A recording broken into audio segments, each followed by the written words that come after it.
Dapat project logo tapi bingung. Cocoknya klien ini pakai lettermark atau pictorial atau maskot atau emblem. Aduh, pusing juga ya ngedesain logo nih. Kalian bingung ngedesain logo, milih jenis logonya apa? Coba saksikan aja video ini. Yuk!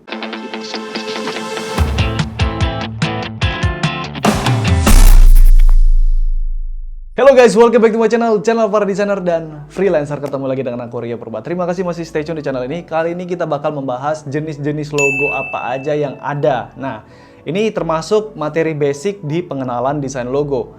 Tujuannya apa? Tujuannya adalah kalau teman-teman udah kuat di basicnya, teman-teman udah kenal ya jenis-jenis logo itu apa-apa aja, dan masing-masing punya tujuannya masing-masing ya, logo pictorial untuk apa, logo lettermark untuk apa. Nah, kalau teman-teman udah tahu, nanti mudah-mudahan bisa lebih gampang memutuskan kira-kira klien kita ini mau pakai wordmark atau pakai emblem atau pakai apa. Nah, sebenarnya kalau teman-teman cari, googling atau baca di berbagai artikel, itu jenis-jenis logo tuh ada banyak. Lebih dari 5, bahkan ada yang 10 kalau dia listnya itu terlalu detail ya, teman-teman. Tapi di sini aku bakal mengklasifikasikan jenis-jenis logo ini hanya 3 bagian sederhana aja, supaya teman-teman yang baru belajar itu lebih gampang nangkepnya, lebih gampang belajarnya. Nah, langsung aja 3 klasifikasi jenis logo menurut aku ya, menurut Rio Purba. Yang pertama tuh ada logo type, yang kedua tuh ada logo mark, yang ketiga tuh ada emblem.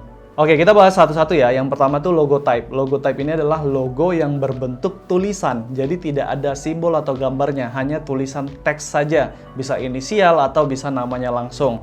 Nah, logo type ini terbagi jadi 2. Yang pertama tuh lettermark dan juga ada wordmark. Nanti kita akan bahas di section berikutnya. Nah, jenis logo yang kedua adalah logo mark. Logo mark ini mempunyai simbol atau gambar atau icon di dalam logo tersebut. Logo mark ini terbagi menjadi 3. Yang pertama tuh ada pictorial, yang kedua tuh ada abstract logo, yang ketiga tuh ada mascot logo. Nah, itu adalah logo mark ya, teman-teman.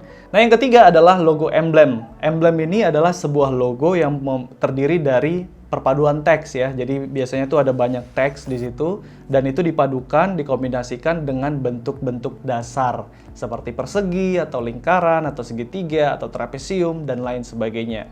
Oke, jadi ini 3 klasifikasi supaya teman-teman mudah ngingetnya. Ada logo type, logo mark, dan emblem. Nah, selanjutnya di seksi berikutnya kita akan bahas satu persatu contoh-contoh yang ada di dalam masing-masing klasifikasi ini. Seperti tadi logo type ada 2 contoh, yaitu lettermark dan wordmark. Begitu juga dengan pictorial ada 3 contoh dan sebagainya. Kita akan bahas satu persatu. Logo type yang pertama adalah lettermark. Nah, lettermark atau sering juga disebut dengan monogram adalah logo yang terdiri dari huruf atau biasanya inisial dari nama bisnis atau perusahaan tersebut. Nah, logo jenis ini berbasis tipografi ya teman-teman, yaitu hanya berbasis teks aja, yang hanya ada tulisan aja, dan terdiri dari beberapa huruf atau inisial dari perusahaan yang mempunyai nama yang agak panjang. Biasanya itu disingkatin inisialnya aja. Nah, kapan teman-teman menggunakan lettermark atau monogram ini? Yang pertama ketika bentuk produknya itu abstrak, yang nggak bisa diwujudkan. Misalnya teman-teman jual gorengan atau makanan bakso. Nah, itu kan bentuk produknya bisa diwujudkan kan? Nah, jadi bukan seperti itu. Contohnya itu misalnya ada perusahaan berbasis berita. Itu kan berita gimana cara ininya ya? Cara nunjukin produknya kan susah kan. Nah, makanya itu contohnya seperti CNN. Nah, itu kan bentuknya logo type atau berbentuk lettermark atau monogram. Jadi hanya tulisan saja. Nah, yang kedua, apabila perusahaan atau klien kalian itu pengen menonjolkan namanya, tapi namanya itu terlalu panjang ya. Jadi ada terdiri dari 3 atau 4 kata.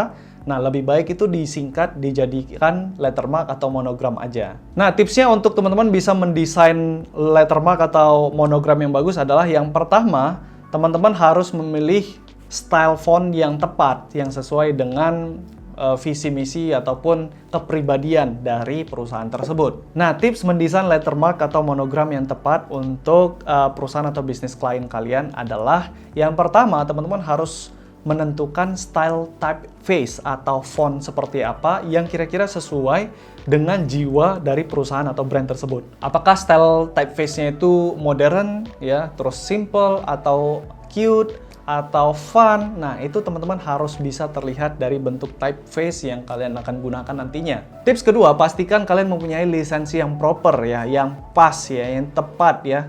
Jika pengen menggunakan satu font yang terinstall di komputer kalian untuk menjadi lettermark.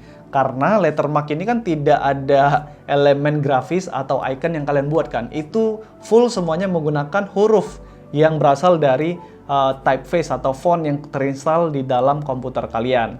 Nah, jadi nggak boleh sembarangan teman-teman. Ya, kalian harus buat sendiri bentuk typeface atau lettermarknya. Atau kalau kalian menggunakan font yang terinstall di komputer, kalian harus mempunyai lisensinya. Lisensi yang memang betul-betul bisa menggunakan font tersebut di dalam logo atau lettermark atau monogram ini. Nah, aku kasih contoh ya, misalnya font Ubuntu. Nah, teman-teman boleh cari di Google Font, itu ada namanya Ubuntu ya. Nah, jadi font Ubuntu ini memiliki lisensi Seal Open Font License atau OFL, yaitu kurang lebih font ini masuk ke dalam open source ya. Teman-teman bisa bebas menggunakan font ini ke dalam elemen grafis, poster, atau kalian mau bagiin ke website kalian ya supaya orang bisa download, itu bisa. Teman-teman juga bisa memodifikasi dan menggunakannya di dalam logo. Nah, itu bisa teman-teman.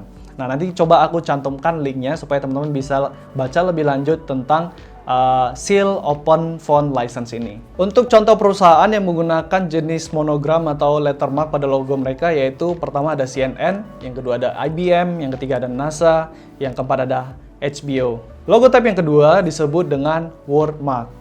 Nah, wordmark ini didominasi dengan tulisan yang merupakan nama dari perusahaan atau bisnis atau brand. Bedanya kalau lettermark tadi huruf atau singkatan, nah kalau wordmark ini namanya langsung teman-teman, seperti Facebook. Nah, itu kan satu kata ya atau satu nama. Tipsnya kurang lebih sama, teman-teman harus jeli ya memilih jenis typeface apa yang pas ya digunakan menjadi wordmark ya untuk brand tersebut. Apakah stylenya itu harus mencirikan cuteness atau fun atau serius, profesional, modern. Nah, jadi teman-teman harus betul-betul tepat ya. Dan jangan sembarangan menggunakan font yang terinstall di komputer kalian. Seperti tips kurang lebih sama ya tipsnya dengan lettermark tadi. Nah, kapan menggunakan font wordmark seperti ini teman-teman? Ya, kalau dari beberapa contoh kasus yang aku lihat ya, logo wordmark ini bisa dipakai untuk perusahaan atau bisnis yang sudah terlalu banyak produknya atau sudah terlalu besar, sehingga kita tidak bisa lagi menggunakan satu icon untuk mendeskripsikan brand ini jualan apa. Ngerti ya? Nah, contoh perusahaannya yaitu satu Facebook, yang kedua itu ada Google. Nah, seperti kita ketahui Google tuh banyak ininya ya, banyak produknya, banyak servisnya. Facebook juga demikian, ada gamenya, ada chatnya, ada social networkingnya, segala macam. Selanjutnya kita masuk ke logo mark. Yang pertama itu ada pictorial. Nah, pictorial mark ini atau jenis logo berupa gambar atau simbol yang bisa mewakili satu brand atau perusahaan, teman-teman. Nah, jenis logo ini tidak terlalu cocok digunakan untuk perusahaan baru atau perusahaan yang belum terlalu dikenal, teman-teman. Jadi pictorial ini jenis logo yang hanya menggunakan ikonnya saja, tidak menggunakan namanya. Paham ya teman-teman? Jadi di situ hanya ada ikonnya saja. Jadi bisa dibilang ketika ada satu brand atau perusahaan menggunakan pictorial, itu perusahaan itu udah pasti dikenal banyak orang ya. Sehingga mereka tidak perlu lagi menampilkan nama mereka, hanya menampilkan icon mereka saja. Nah, tips supaya teman-teman bisa mendesain satu logo pictorial yang bagus untuk brand atau perusahaan klien kalian adalah yang pertama, teman-teman harus betul-betul riset ya, kira-kira bentuk pictorial atau icon seperti apa yang memang cocok mewakilkan perusahaan atau brand tersebut, teman-teman.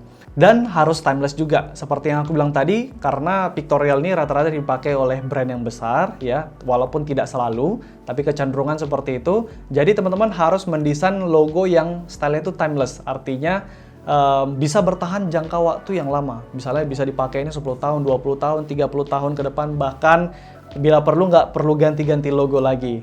Nah, beberapa contoh perusahaan yang memakai style pictorial mark ini adalah Apple. Nah, kan nggak pernah tuh lambang Apple terus bawahnya ada tulisan Apple, nggak pernah kan? Jadi hanya Apple-nya saja. Kemudian ada Windows, kemudian ada Android-nya. Rata-rata kalau kita lihat ini brand besar dan brand teknologi, yang jelas ini merupakan brand yang besar. Logo mark yang kedua disebut abstract logo.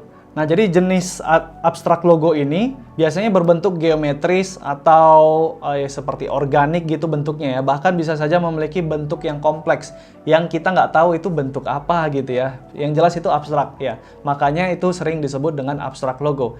Mendesain logo abstrak ini memiliki tantangan tersendiri karena kita harus menyampaikan tujuan atau filosofi atau merepresentasikan suatu perusahaan dengan bentuk yang tadi aku bilang yang mungkin abstrak ya, tapi harus bisa mewakili perusahaan tersebut. Nah, contoh brand yang menggunakan jenis logo ini yaitu Adidas ya. Adidas, kemudian Mitsubishi, kemudian juga Pepsi. Nah, kalau kita lihat kan itu bentuk apa gitu ya.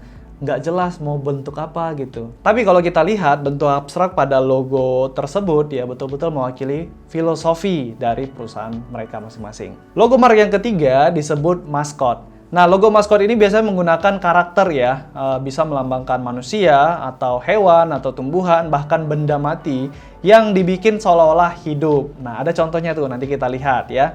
Karakter yang dipilih menjadi bentuk logo maskot ini biasanya itu menjadi ciri ya, dari ciri khas ya, dari brand tersebut yang mereka wakilkan. Nah, kapan kita tahu menggunakan logo berbentuk maskot untuk klien kita? Nah, ketika klien kita bilang, ya kami pengen lebih dekat dengan customer kami atau dengan keluarga dari customer kami. Nah, mungkin itu adalah satu clue yang tepat buat teman-teman bisa memakai logo maskot ya, jenis maskot untuk perusahaan klien kalian tersebut. Nah, beberapa brand terkenal yang menggunakan logo maskot yang pertama adalah KFC, yaitu Captain Sanders ya. Kemudian yang kedua itu ada Pringles, ada Wendy's, nah kemudian ada Cheetos ya. Jadi rata-rata brand-brand ini brand makanan atau brand-brand yang memang kayak family gitu ya teman-teman yang targetnya. Jadi teman-teman bisa menggunakan pilihan logo maskot ini ke dalam logo mereka. Logo mark yang keempat yaitu combination. Nah, aku tadi lupa nyebutkan combination ini ke dalam logo mark ya. Jadi logo mark itu ada 4, yang terakhir adalah combination. Nah, combination ini apa? Yaitu jenis logo yang terdiri dari gabungan wordmark atau tulisan atau type ya, teks dengan pictorial atau icon. Tapi tidak terpisah, melainkan digabungkan, penggabungan ya. Itu yang kenapa alasannya disebut kombinasi. Jadi istilahnya logo kombinasi ini antara objek logonya atau ikonnya dengan teksnya itu saling mendukung, saling melengkapi satu sama lain sehingga tidak bisa dipisahkan teman-teman. Nah, contohnya langsung aja kita lihat supaya teman-teman bisa lebih paham ya. Beberapa brand terkenal yang memakai logo combination. Yang pertama itu ada logo Doritos ya, Doritos. Yang kedua itu ada logo Burger King yang lama tapinya. Nah, teman-teman bisa lihat di sini antara teks dan ikonnya itu nggak bisa dipisahkan satu sama lain. Nah, kita masuk ke jenis logo yang terakhir yaitu emblem. Nah, jadi emblem logo ini sering banget digunakan oleh klub ya, klub sepak bola, atau sering juga digunakan komunitas atau gerakan-gerakan apa gitu ya dari banyak orang gitu.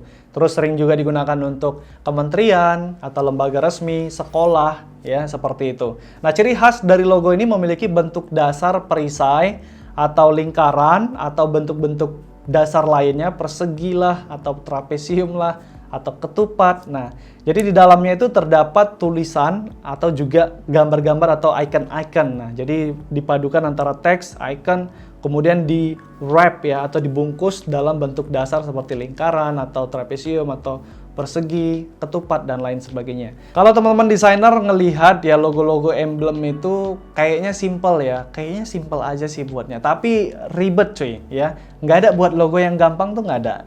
Kelihatannya aja gampang, tapi kalau teman-teman buat sendiri, ya keseringan kita bisa membuatnya tuh bentuknya kok jadi kaku gitu ya. Nah, jadi membuat logo emblem itu nggak segampang yang kita kira. Apalagi logo emblem tuh kebanyakan juga mempunyai detail-detail yang lebih tinggi gitu daripada logo maskot atau logo pictorial lainnya gitu teman-teman.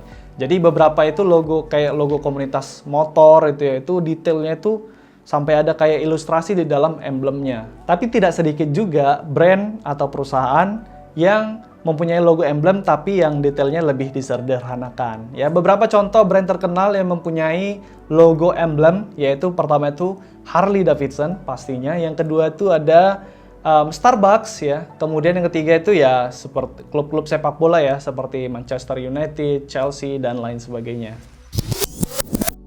Oke teman-teman, kira-kira itu aja untuk jenis-jenis logo. Semoga kalian bisa paham ya. Kalau misalnya ada yang kurang jelas, coba tanyakan aja. Atau kalian bisa mau mengoreksi, mungkin aku ada salah sebut. Atau apa, teman-teman bisa bebas ya menyampaikan aspirasi lagi. Menyampaikan kritik, saran di kolom komentar di bawah video ini. Jangan lupa juga ya bantu video ini untuk share ke teman-teman desainer lainnya, ke grup-grup desain kalian, atau ke sosial media kalian. Nanti kalau kalian up ke IG story, jangan lupa tag Rio Purba biar aku bantu share ulang. Oke, itu aja mungkin untuk video kali ini, semoga bermanfaat. Jangan lupa terakhir, sebagus-bagusnya desain, ada aja yang nggak suka, sejelek-jeleknya desain tetap ada aja orang yang suka. Jadi mau desain kalian bagus atau jelek, jangan pernah takut berkarya. Aku Rio Purba, see you guys on the next video.